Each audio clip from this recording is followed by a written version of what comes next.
People are attacking Christians and shouting Jai Shri Ram, saying India is a Hindu country. Some radical Hindus are even saying the Bible is not ours, so take it back.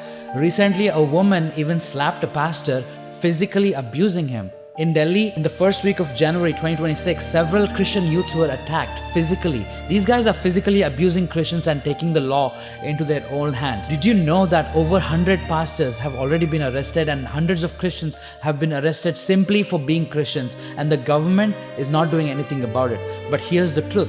Historically and legally, India is actually not a Hindu country. India was never founded as a Hindu nation. For thousands of years, this land was home to tribal communities and diverse cultures long before any unified religion actually existed. So historically, India actually existed as a civilization and not as a Hindu country or a state.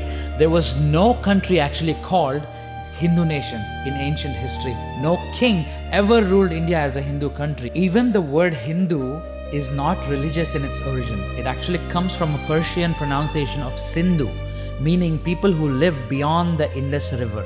It was actually a geographical term and not a faith term. Indu, not Hindu, because we came from the Indus Valley civilization. India has always had many faiths living together. Buddhists, Sikhs, Jains, Christians, Muslims, Hindus, all of us together, we lived in this land. India's greatest rulers actually governed pluralistically, meaning all religions, not one religion. And today, by law, India is actually a secular republic, meaning there is no state religion. Freedom for all faiths to worship and propagate their faith as they want. That's what the constitution actually says. So Hinduism is actually ancient in India, but India has never been a Hindu country. And if you truly believe in Lord Rama, remember this, even Rama stood for righteousness, not for violence. Even he stood for peace. So why are you saying Jai Shri Ram and attacking Christians? Why are you saying Jai Shri Ram and saying we are converting people? We are not converting anybody. People can believe whatever they want. Nobody is forced to convert. And if we are converting people, why don't you convert them back without force? Just propagate your religion and let people become Hindus by conviction. I was convicted that Jesus is God, so I became a Christian. So if you have a problem with that, you preach your religion and don't force these people who have become Christians to become Hindus again. First off, they were not Hindus, they were born Christians, many people.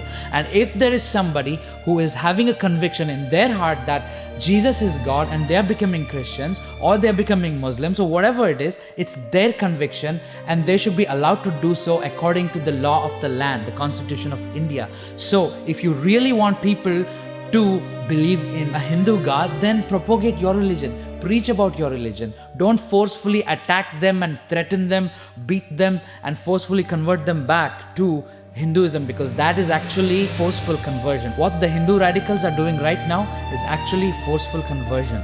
My message to the radical Hindus who are attacking Christians is this: why don't you preach about Hinduism? If you truly believe in Shri Ram, then preach about Shri Ram. Ram did not tell you to beat Christians and attack churches. If you believe that Ram is God, then preach and propagate your religion without force, without beating Christians, without attacking the churches. Let conviction and real heart transformation lead people, not violence and attacks. If people have the conviction that Ram is God, let them become Hindus. If people have the conviction that Allah is God, let them become Muslims. If people have conviction, if they believe that Jesus Christ died for them and rose from the dead and that salvation comes only through Jesus, then let them choose to believe in Jesus.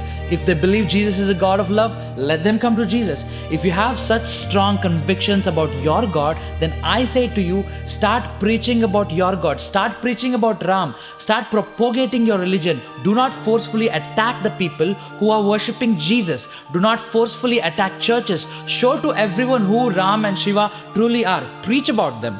We help the poor people and we feed the poor people because Jesus commanded us to do so. You can also give rice. You can also give biryani. Who is stopping you? If Christians can give 1 kg rice, you give 10 kg rice. There are only 3% Christians in India and we are doing so much work. And if we can help so many poor people, what is stopping Hindus from doing the same? I say to all the rich Hindus, feed more people, give more rice. Let's see how many people will freely choose Hinduism. Why don't you help orphans? Why don't you start schools? Why don't you start hospitals?